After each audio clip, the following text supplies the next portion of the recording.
Mm.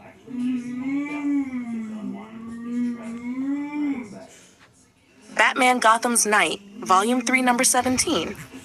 Shadow of Christmas Saga. 1 Gods, Monsters, and Mortals, Part 3-1. Gotham North was burning. Batman stood on the roof of the Gotham North Side Fire Department, watching flames crawl across the upper windows. Firefighters rushed around below, dragging hoses across the pavement, while others carried equipment inside. Batman activated detective mode. The fire was spreading quickly. Accelerant. He scanned the roof. Gasoline residue. He moved toward another section. Napalm. Batman clenched his jaw. Firefly. This was becoming a pattern. Every time Batman got close to Garfield Linz disappeared before he arrived. Batman scanned the surrounding rooftops. Nothing. No footprints. No vehicle. No heat signature. He was here. Batman looked over the burning fire station. He wanted me to know he was here. He moved through the building, checking the damage and gathering evidence. He's escalating. Batman looked at the flames. But why? Nothing. No answer. Batman climbed back onto the roof and looked across Gotham. I'll find you, Garfield. His cryptographic sequencer crackled. Another police transmission. Another crime scene. Batman immediately moved. The crime scene was disturbing, even by Gotham standards.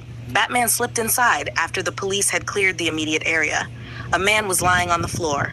A violin had been forced down his throat. Batman stared at the body. For several seconds, he said nothing. Then detective mode activated. No gunshot, no stab wounds, no defensive injuries. Victim was restrained. Batman crouched beside him. He scanned the violin, wooden, standard construction, no modifications. He looked around the room. This was intentional. His eyes moved toward the calendar. December 23rd. Batman froze. National Violin Day. He looked back at the victim. Another holiday. He stood. Another message. The killer was getting bolder. Batman had spent days following the pattern. Pie, apples, special education, packages, wildlife, Black Friday, Thanksgiving, Back Friday, St. Nicholas Day, Christmas cards, stretching day, and now violin. Batman looked at the body. Tomorrow is Christmas Eve. How many more? His radio crackled. Another report, another victim. Batman left immediately. The second crime scene was completely different. A birthday party, balloons, decorations, birthday presents, a cake sitting untouched on a table, and several poisoned cupcakes. Batman crouched beside one. Poison. He scanned it. Same methodology. He looked toward the victims. Several adults were unconscious. But then he noticed something. Children. Alive. 2 of them were being treated by paramedics. Batman watched from a distance. They're alive. He looked at the cupcakes. National Cupcake Day. His eyes narrowed. The killer isn't slowing down. Batman turned away. They're speeding up. He left the scene. Outside, snow had begun falling harder. Batman looked toward the sky. Christmas Eve was almost here. I have to end this tonight. Later that night, Batman moved through the city. The streets were crowded.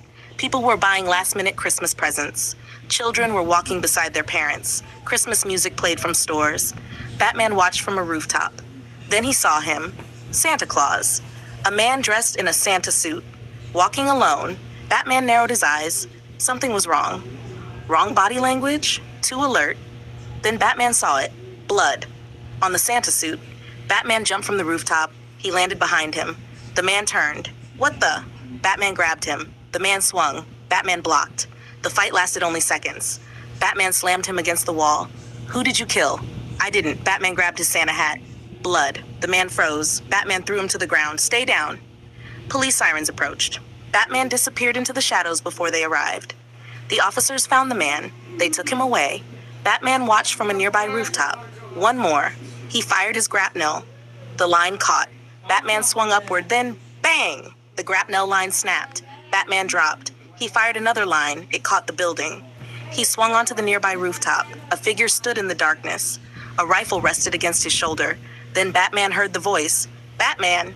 Batman stopped. Deadshot. Floyd Lawton smiled. Been waiting for you. Batman slowly raised his hands. You've been killing people. Deadshot shrugged. That's what I get paid for. Batman pulled a batarang. Deadshot raised his wrist. Bang! Batman moved. The bullet tore through his cape. Batman threw the batarang. Deadshot ducked. Bang! Batman rolled. Bullets tore through the rooftop. Batman slammed against a vent. He threw another batarang. Deadshot knocked it aside. You're fast, Batman charged. Deadshot fired. Batman twisted. Another bullet ripped through the cape. For a split second, the way the cape moved made it look as if the bullet had passed straight through Batman. Deadshot stopped. What the hell? Batman landed behind him. He struck Deadshot across the jaw. Deadshot stumbled. Batman followed with another punch. Deadshot blocked. He fired at point-blank range. Batman moved his body. The bullet struck him. Batman staggered. Pain shot through his side. He looked down. Blood. Hit. Deadshot noticed. You're hurt. Batman threw a batarang. Deadshot moved. Batman charged again. Deadshot fired both wrist guns. Bang, bang, bang, bang. Batman threw himself behind an air conditioning unit. Bullets punched through the metal. Batman came around the side. He threw another batarang. Deadshot caught it. Batman kicked his wrist. The batarang dropped. Batman grabbed Deadshot and slammed him against the rooftop. Deadshot headbutted him. Batman stumbled. Deadshot fired. Batman knocked his wrist aside. The bullet flew past him. Batman punched him. Deadshot punched him back. Batman hit him again. Deadshot stumbled toward the edge. Batman grabbed him. Deadshot smiled. Not bad. Batman tightened his grip. You're going to Blackgate. Deadshot suddenly looked toward the sky. A helicopter. He heard it too. His expression changed. Not tonight. Deadshot fired. Batman released him to avoid the shot. Deadshot jumped backward. Batman moved forward. But Deadshot was already gone. Batman ran toward the edge. Nothing. He was gone. Batman looked toward the helicopter. If that's police, Lawton won't stay. He looked down. He's getting better.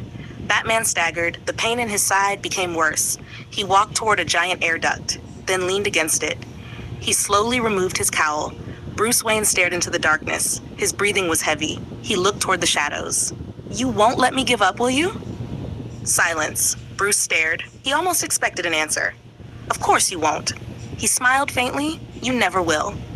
The helicopter became louder. Bruce immediately put his cowl back on. He stepped toward the edge, then jumped. Luckily, he landed in a garbage container. The impact was softened by an old, dirty mattress. Bruce groaned. Alfred. The Batwing prototype arrived several minutes later. Alfred helped Bruce into the vehicle. The moment Alfred saw him, his expression changed. Master Bruce. I'm fine. You're bleeding. It's superficial. That is not what I asked. Bruce didn't answer. Alfred sighed. I assume this means you encountered another assassin. Deadshot. Alfred stared at him. Wonderful. Bruce closed his eyes. Get us to Otisburg. Inside the sub-bat cave beneath Otisburg, Alfred carefully removed the bullet. Bruce winced. Hold still. I'm holding still. You're moving. I'm not. You just moved. Bruce looked at him. Alfred pulled the bullet free. Bruce grimaced. There. Alfred cleaned the wound and began wrapping his torso. You need rest. I can't. You can. Alfred? No. Bruce stopped. Alfred continued bandaging him. You've taken down one killer tonight. Bruce looked away. One. And you've been shot. I can still move. That isn't the point. Alfred tightened the bandage. You need to rest, at least for tonight. Bruce sighed. I have things I need to do. You always have things you need to do. Bruce looked at him. Alfred softened. I know you're not going to listen for long. Bruce said nothing. But tonight, Master Bruce, you've done enough. Bruce finally nodded. Check on Leslie. Alfred looked at him. Of course. Make sure she's okay. I will. Bruce sat back. For once, he didn't argue. Later that night, Bruce sat inside the sub-Batcave watching the news. A reporter stood outside Blackgate Prison. We have breaking news tonight regarding the series of murders that have plagued Gotham throughout the month of December. Bruce leaned forward. The reporter continued. Police have officially identified the man believed to be responsible for the holiday killer murders. A photograph appeared. Julian Gregory Day. Bruce stared at the screen. The reporter continued. Julian Gregory Day was arrested earlier tonight by Detective Renee Montoya following an investigation into the latest series of murders. Bruce narrowed his eyes. Julian Autumn. The fake name he'd investigated. Julian Gregory Day. The pieces finally connected. The reporter continued. Police believe Day is responsible for multiple murders committed throughout December, with investigators finding evidence connecting his crimes to various national holidays. Bruce stared at the photograph. The calendar killer. Another reporter spoke. Authorities are currently searching for additional evidence to determine the full extent of Day's crimes. Bruce leaned back. He looked toward the crime board.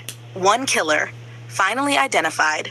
But Gotham still had Deadshot, Firefly, Black Mask, and the assassins. Bruce looked at the batsuit. Christmas Eve was tomorrow. He knew he was supposed to rest. He knew Alfred was right. But Gotham wasn't going to rest. Bruce stared into the darkness, and somewhere deep inside him, the shadows stared back.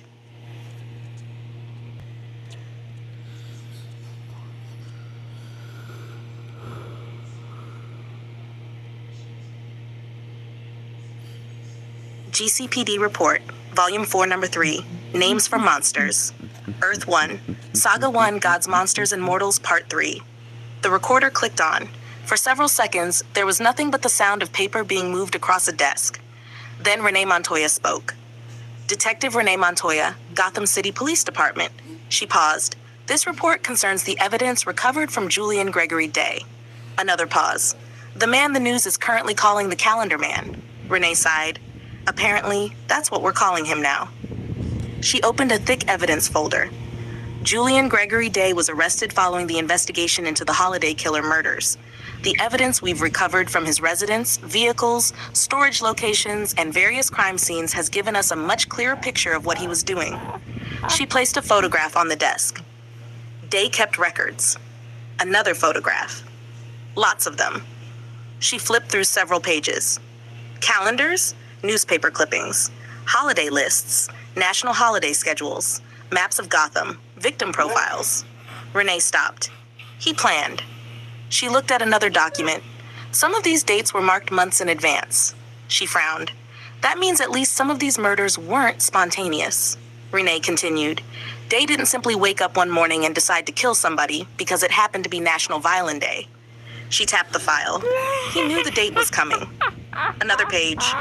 He knew what holiday he wanted to use. Another, and then he found a victim.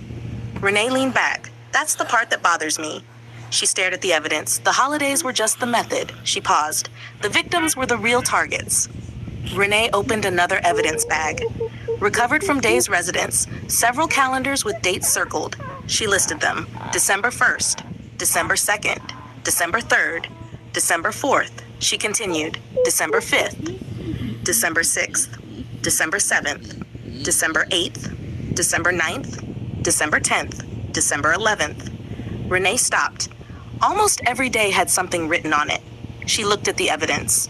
Some were actual national holidays.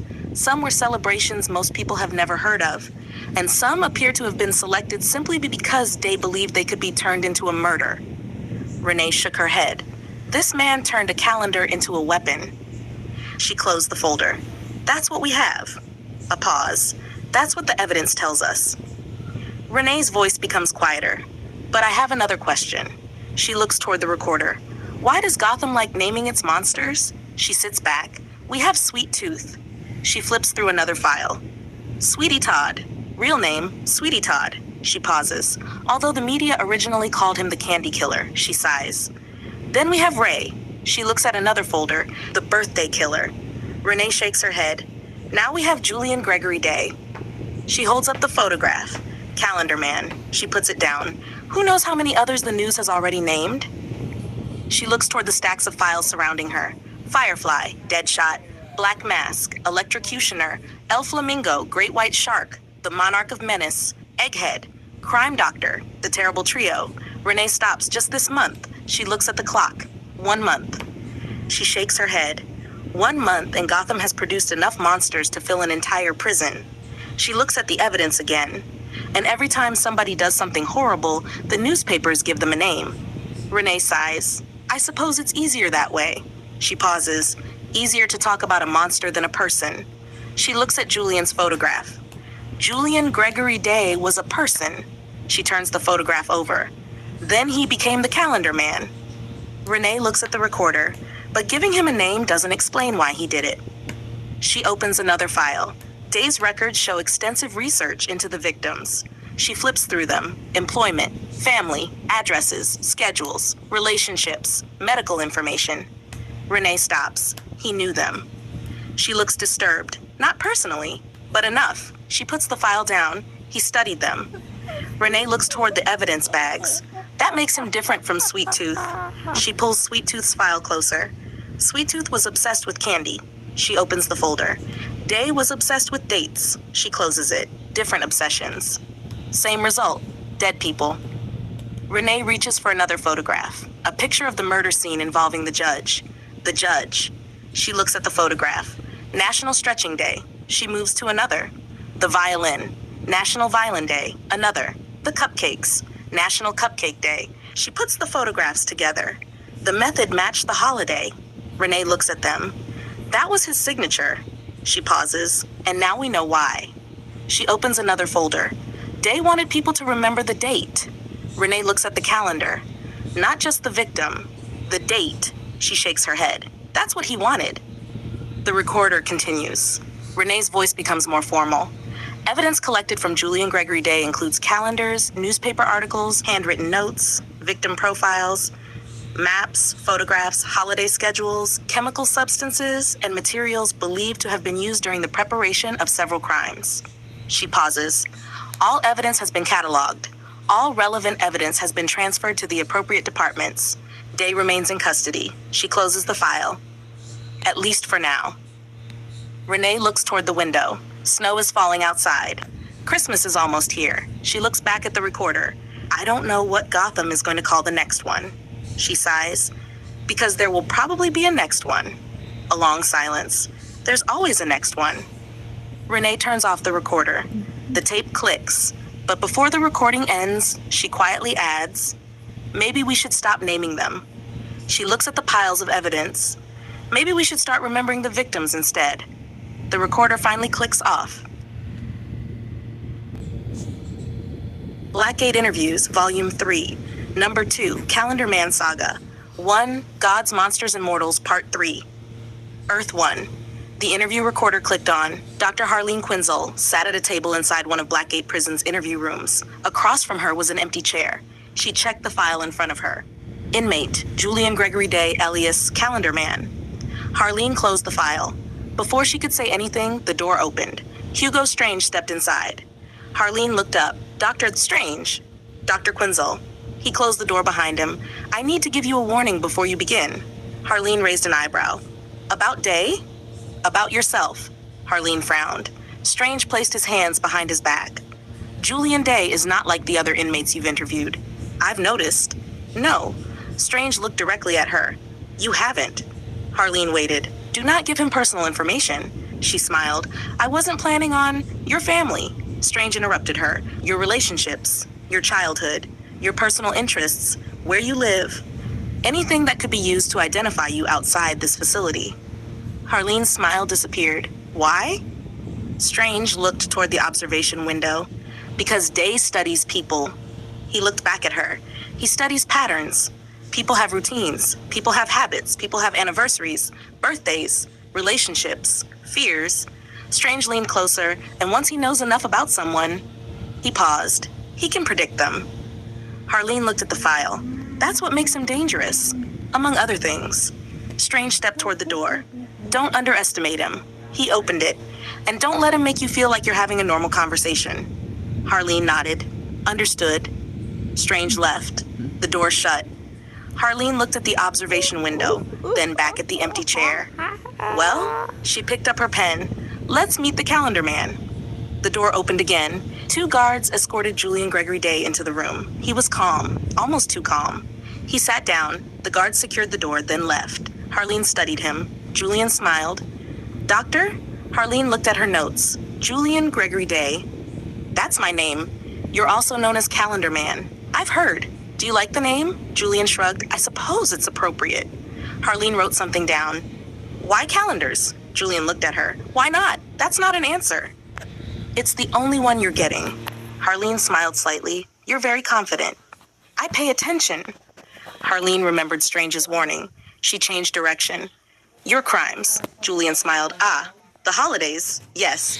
Why use national holidays? Because people don't pay attention to them. Harleen frowned. Explain. Christmas is obvious. Thanksgiving is obvious. New Year's. Valentine's Day. Everyone knows those. He leaned back. But National Violin Day? National Cupcake Day? National Stretching Day? People forget those. He smiled. I don't. Harleen stared at him. That's what makes you different? No. Julian leaned forward. What makes me different is that I remember. Harleen wrote that down. Remember what? Everything. Harleen continued questioning him. Julian answered some questions, ignored others. Occasionally he corrected her dates. Sometimes he corrected her pronunciation of holidays. At one point, Harleen asked him about his childhood. Julian smiled. Childhood. Yes. Interesting. What? I haven't thought about that in a while. Harleen put her pen down. Tell me about it. Julian looked toward the ceiling. When I was in high school, Harleen waited. There was a girl. Harleen remained quiet. She was nice. Julian smiled. Very nice. Sweet. I don't remember her name. Harleen's expression changed slightly. You don't remember her name? No, but you remember everything? Julian laughed. Not everything. He leaned back. It was Valentine's Day. Harleen slowly picked up her pen again. I asked her out? She said no. Harleen watched his expression. How did that make you feel? Julian looked at her. Heartbroken. Harleen nodded. That's understandable. Julian smiled. Is it?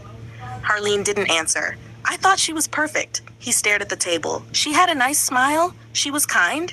She didn't make fun of me. I thought she liked me. Harleen listened. Then Julian's expression changed. But she didn't. Harleen noticed. What happened afterward? Julian smiled.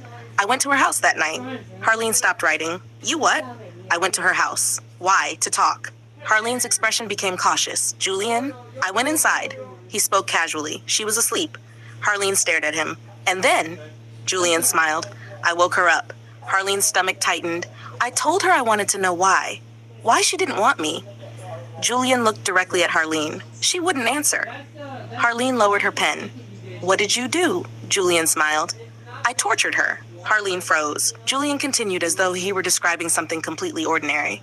I cut off some of her fingers. Harleen's face went pale, and some of her toes. Julian tilted his head. She cried.